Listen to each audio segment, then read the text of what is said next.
to Community Connections. We got our new sign up here, but we've been talking to Mark, and I think we're going to rotate beautiful pictures of Prescott Valley through there maybe every show. So unless he's going nuts that I just said that, I think it'd be a lot of fun for us to also showcase not only the great people and organizations and activities we have going on, but the beauty of Prescott Valley. So keep an eye on our screen as we move forward with future shows. But joining me today is Michelle Stacy Schroeder. She is the administrative supervisor and parade guru with the City of Prescott Parks and Recreation, but she's in charge of the Prescott Veterans Day Parade, of which she does an amazing job, and thank you. It's grown and grown and grown over the years. It has grown significantly since 2013 when the City of Prescott took it back over. Right. Can you imagine when they held it around, it was at Fort Whipple and, yes. and the VA, and they just had a small parade around there, and I couldn't imagine. There was still a lot of people that went out there and watched it, and a lot of entries, and it's just been able to grow, and we've had upwards of 120 entries for the Veterans Day Parade. We were bigger than Phoenix a couple years ago, so.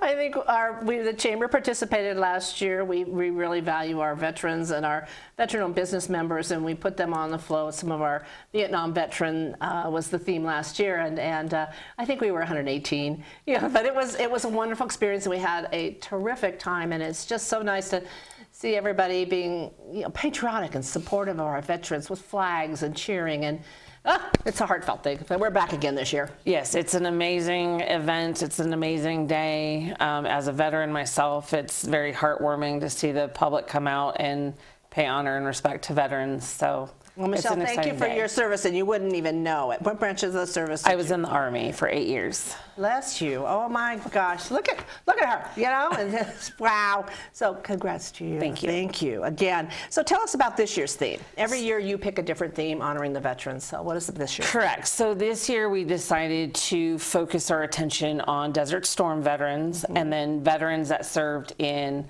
Operation Iraqi Freedom and Operation Enduring Freedom, so Iraq and Afghanistan. It's kind of a new generation of warriors, so to speak.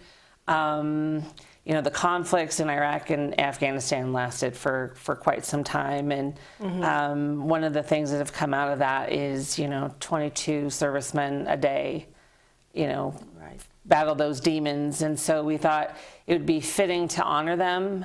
And some of our keynote speakers in the opening ceremony will touch on the 22 a day and some resources for veterans that they can go and get help, mental help, and groups that they can talk with and stuff like that. So it's something close to my heart because I served in Iraq as well. I was going to say. And so just looking forward to having a great patriotic day on Veterans Day, the 11th. Saturday. It's Saturday this year. Yes. Saturday, November the 11th. So actually, it's always held on Veterans Day. Typically, it is held on Veterans Day, except for when it's on a Sunday. Right. Because with church and the downtown area, it makes it a little bit difficult. So we will always hold it on Saturday if Veterans Day falls on a Sunday. Right. Okay. Well, meanwhile, we're good this year. Right. We are good. The 11th is Saturday. Right. So tell us a little bit about the day. So we have an opening ceremony that starts at 10:30. We have a couple of guest speakers. We have the national anthem. We have presentation of colors. We'll have the mayor of Prescott do some opening remarks. Mr. Sample from the Northern Arizona VA healthcare system will be there to speak.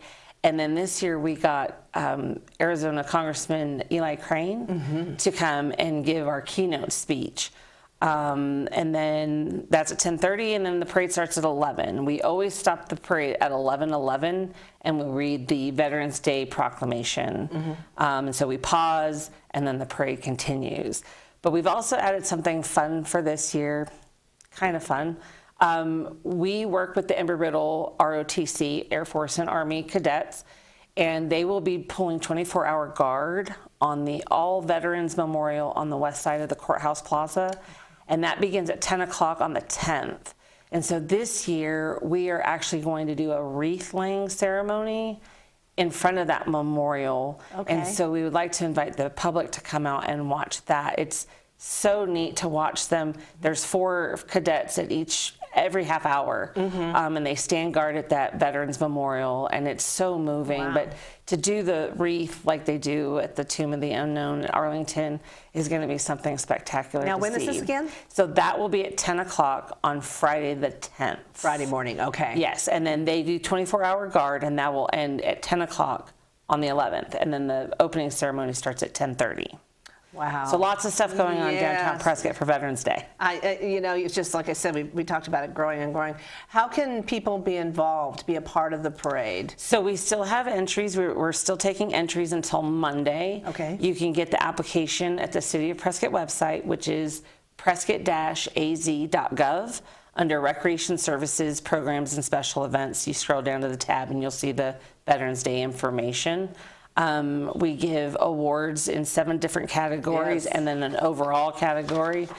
Everybody is welcome to participate. We don't turn anybody away. And the best thing about this parade is it's free to enter. Yes. No fee whatsoever. And what I like about it too, you don't have to go over the top with an entry. No. You can hook up a trailer, have hay bales, American flags, some bunting, some banners, and put, honor your veterans and invite them to ride along. That's what we did.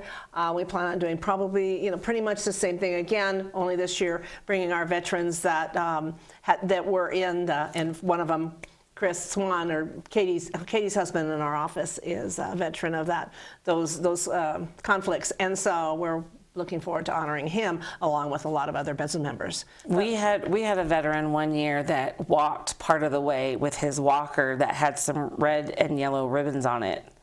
And he wanted to be a part of it, and so we said okay, and we partnered him up with another organization that when he got tired of walking, he was able to sit in the vehicle and then ride a little bit and then get out and walk a little bit more. Oh my gosh, that gives me shivers. Yeah. That's so amazing. And we're also welcoming any and all Desert Storm, Operation Iraqi Freedom, and Enduring Freedom veterans who aren't a part of the group but want to walk in the parade.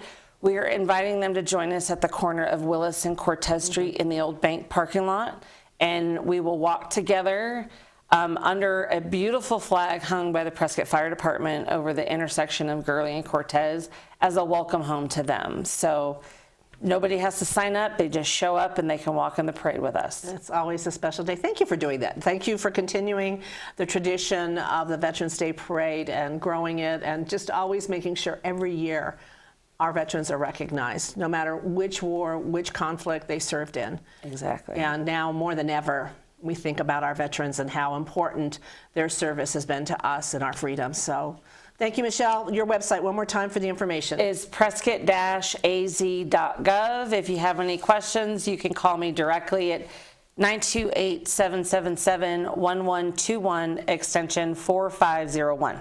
Yes, Prescott Veterans Day Parade, November 11th. Thank you, Michelle. Thank you.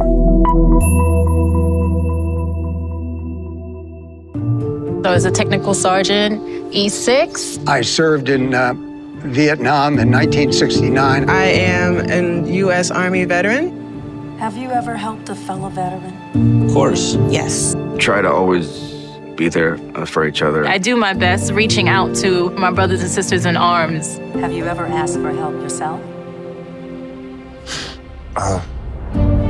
It's always tough, right? I can't say that I have. I mean, If you don't have someone to kind of help you guide those thoughts, it can be really bad. eventually, you just can't deal with it on your own. I guess it's a part of the military too, right? Service before self. It was drilled in, service before self. And you start to question, maybe people would be better off without me, When you realize that you're not alone, once you take that first step, there's so much support.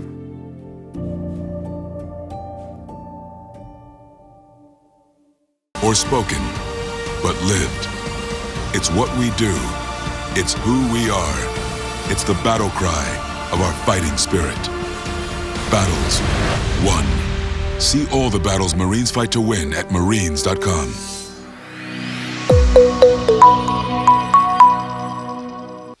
Every once in a while, I meet up with somebody and I hear about something that's going on that just touches my heart. And I say, I want to know more about it, and I want to be able to share it with the world. And this is the topic of my next guest. I've got Clyde Taylor. He is the Arizona State Coordinator and Vice President for Missing in America Veterans Recovery Program. And I will leave it at that, introduce Clyde, and let you tell us a little bit about what this program is, how it got started, and what you're doing now as we go forward. We locate, identify, and inter unclaimed cremated remains that have been sitting in funeral homes and mortuaries around the United States in storage. They may have become estranged from their family. They might have been an only child that outlived their parents. We don't know what the circumstances are that created the situation where they were left behind. But we feel that every veteran signed a blank check, up to including their life. One thing we were all promised was a dignified, honorable military burial. Sitting on their shelf, they're not receiving it. Right. All we are doing is fulfilling that obligation. So how do you find these unclaimed remains? We go in and visit with the funeral home, explain to them what the Missing in America Project is. Right. And we ask for their cooperation by allowing us to inventory the unclaimed remains they have sitting in storage. If they agree to do so, we do the inventory, we get whatever identifying information they may have on the individual in their files. We submit it to National Personnel Records Center in St. Louis to determine if they're a veteran, a spouse, or a minor dependent. A minor dependent is, most people think is 18 years of age or younger. That is not always the case. Right.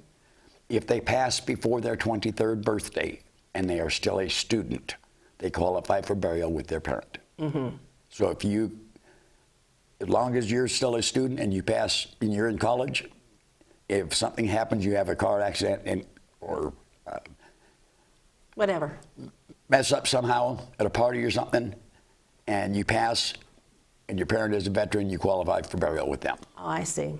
So you actually go to all the funeral homes. Now, is this nationwide? We are nationwide. Okay. We have visited over 2,700 funeral homes.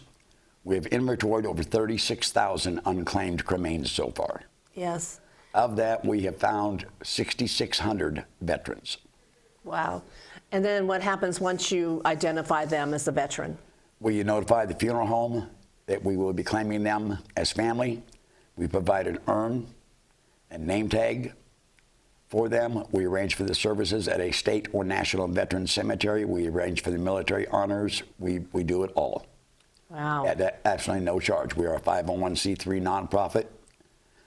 So that you're funded by donations by and any other assistance grants, maybe things that are out there, but it's all, And wow. None of us get paid a dime for what we do all the way up to our national president. You travel all over? Yes.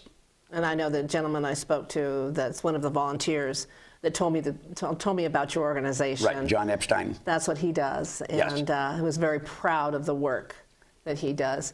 Do you keep an ongoing relationship maybe with the funeral home so that if there are unclaimed remains, yes, again, then they might contact you and say, okay, we've just been, received some? Yes, we also have a standing agreement with Maricopa County, with Pima County, Coconino County, and Mojave County coroner's offices. Oh, okay. Any homeless or indigent that comes through their doors, if they do not locate a family member for them, they automatically turn them over to us to process and run through National Personnel Records Center to determine if they're a veteran. If they are, we claim them, provide final determinant with military honors.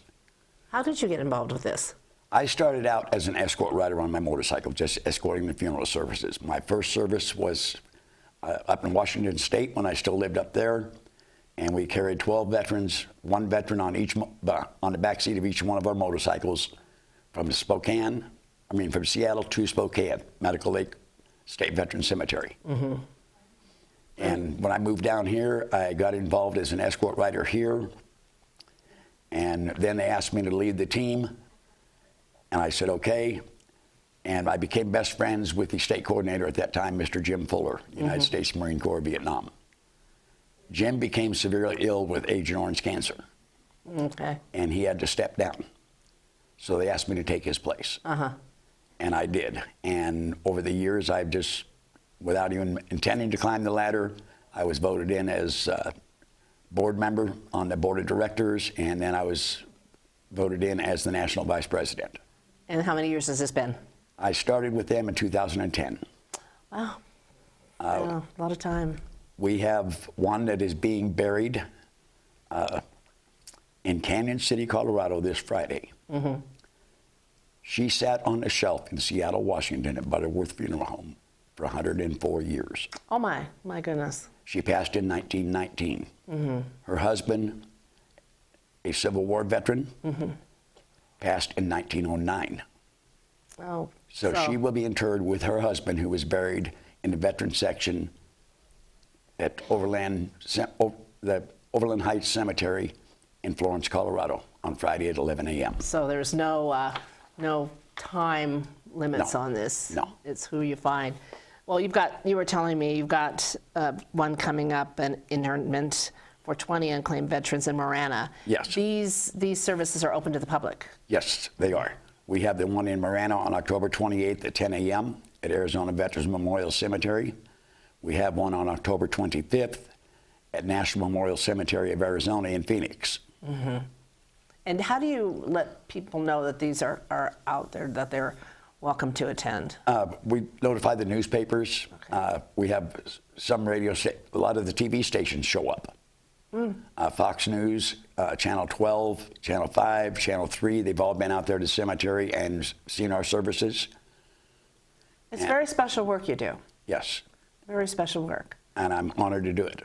Yeah, and I felt that. I felt that when I spoke with John and then talking with you and knowing what you do is it's respect. Yes. It's love. It's that we take care of one another and don't leave anybody behind. Exactly. And that's what's amazing about it. For more information, if somebody wants any information, how would they find out more about this? Our calendar is always posted nationwide on our website, www.miap.us.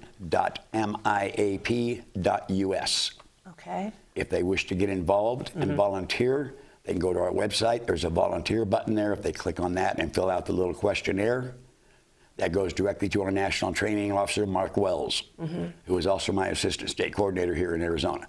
Wow.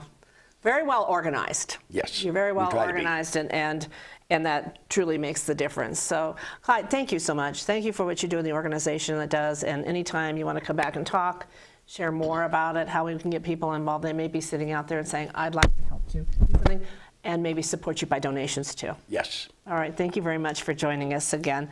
It's Clyde Taylor, Arizona State Coordinator, Missing in America Veterans Recovery Program. Thank you so much for what you do. Thank you. It was an honor to be here.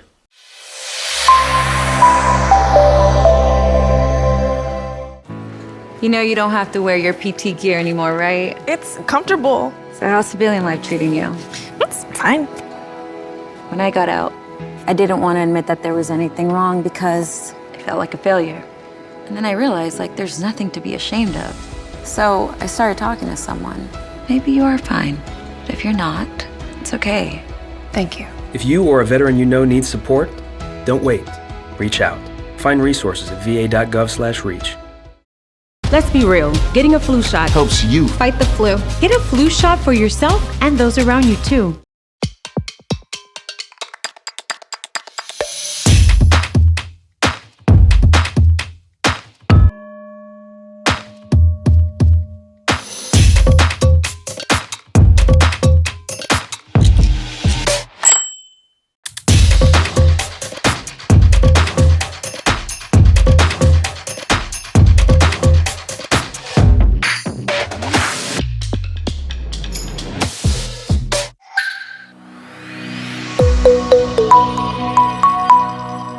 Welcome back to Community Connections. Okay, two of my favorite people are here because we got something fabulous going on opening November the 2nd. That's Singing in the Rain at Yavapai College Performing Arts, directed by Dr. Craig Ralston and Kate Howell. I've got Isaac Jackson here and Clint, I'm drawing a Clay. I'm drawing a blank. Clint 100 years. We know 100 years, you know. Clint Clay, two of the performers, actors in Singing in the Rain, and I'm not going to share that. I'm going to let them share who they are playing in the show and give a little bit about it. So, Isaac, welcome. Hello, how are you? It's always so wonderful. Always good to see you. We get to talk into each other's eyes. Oh yeah, like first 5 minutes, right? First 5 minutes, it's all about us. All about us. So, tell us a bit about who you play and what you're doing. So I play Don Lockwood. I am a dancer, I guess. I sing, act, dance for, Singing in the Rain, of course. There's a lot of tap. Choreography's been really big deal in this show for sure. Probably one of the strongest aspects of this show is just all the dance, and it's a lot of fun for sure. So yeah, I mean, I love doing it. I love being here. Well, if you're familiar with the movie and Gene Kelly and the tapping, Isaac and the tapping is amazing. I'm just going to shout it out there. Is awesome. I just watch your feet and marvel. Thank you. Outstanding. So, it's so much fun. And then Clint, how about you? Yeah, so Clinton, I am playing Cosmo Brown, so sidekick. Closest friend and confidant. That's right. Don Lockwood. We're saying our lines now. I had the opportunity to run lines. But yeah, it's a great role. I've done a few shows with a bunch of different companies. I was thinking about it. I've probably done theater for over 20 years now, which is pretty exciting. Went to school for it down in the Valley. So I'm glad to be doing my second show at Yavapai College. I did Mary Poppins, as you know. Got to play Bert in that one. It's amazing. Yeah. So, I mean, that was a big tap dancing one, too. It was. So I got to tap on the ceiling on that one. Brilliantly so, I must say. And if you're familiar, Donald kind of played the role in the movie, and the Make 'em Laugh number is all you. Yes. The tricks and the dancing and the timing and the comedic, everything that you bring to it is awesome. And that's what makes this show special. It's iconic movie, and yet we're doing it in our way. Oh yeah. And yet, so many of the traditional parts of it are still there, but it's a more creative and fun. And the cast is amazing. Absolutely. Yes. 100%. So, what's the best part about doing the show? Working with Dora Bailey. Oh yeah, of course. She's the real star. Any chance to work with Marnie?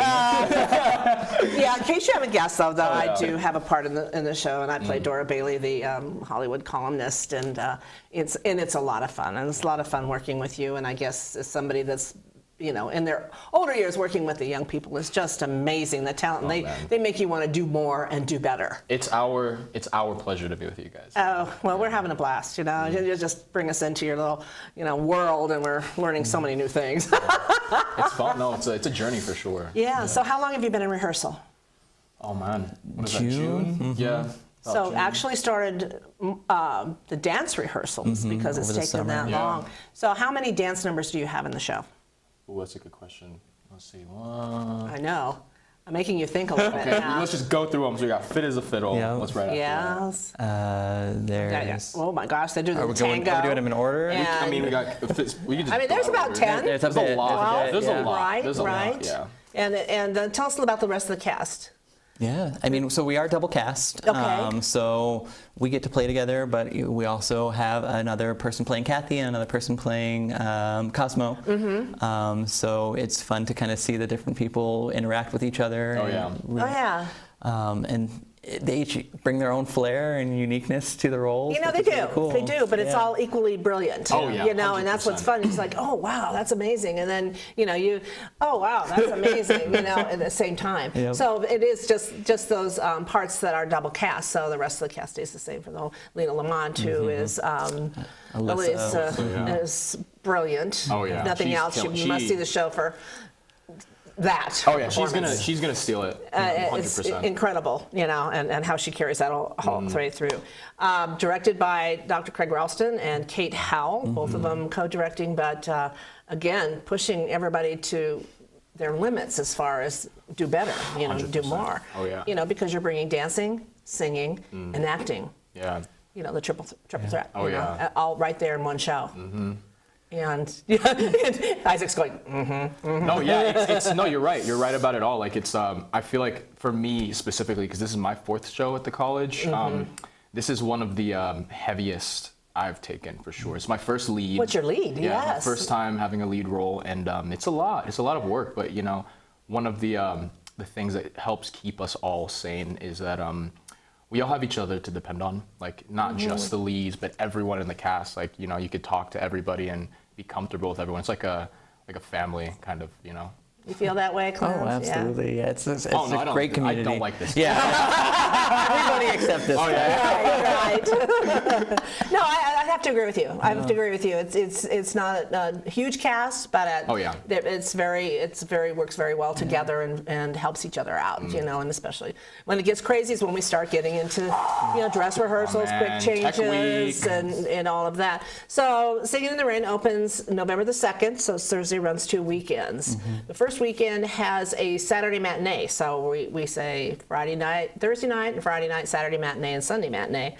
And then again, turning around the following weekends, Thursday, Friday, and Saturday night, with the Sunday closing Sunday matinee on the 12th. So again, lots of opportunities to see it. Tickets are available on ycpac.com. You just go right to Singing in the Rain. You can pick your seats, and you don't want to miss it. And then you might want to see it twice, just to see, The different Cosmos and the different Kathys, and it because it'll be entertaining both times. Oh yeah. I've got a girlfriend flying in from California. She sees all my shows. She's so sweet. God bless her. Anyway, she's coming and she's seeing 2 shows and she's seeing the 2 different casts. Sweet. How excited for her! Oh, yeah. So she gets the best of it. So again, it's Singing in the Rain, the Yavapai College Performing Arts Department's production this fall, coming up November the 2nd, directed by Dr. Craig Ralston and Kate Howell. And the choreography. Oh, we have to mention our fat Pam and Stepan, the choreographers. Yes. You guys, costuming, Adriana and Joni Cole. I mean, the whole show is just. Yavapai College treats their productions like a Broadway show. They put you through the whole thing like it's actually a Broadway show, so you learn so much. It's professional theater. So you'll be seeing professional theater at Yavapai College. Oh yeah. And there's a rain machine. Don't forget that. Oh, we don't want to give away secrets, but it does rain on stage.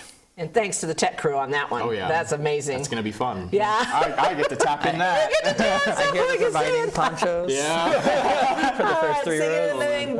ycpac.com. Thank you, Isaac and Clint. We'll see you on rehearsal. You. Yes. Thank you. All right. That's it for Community Connections. Thank you for joining us.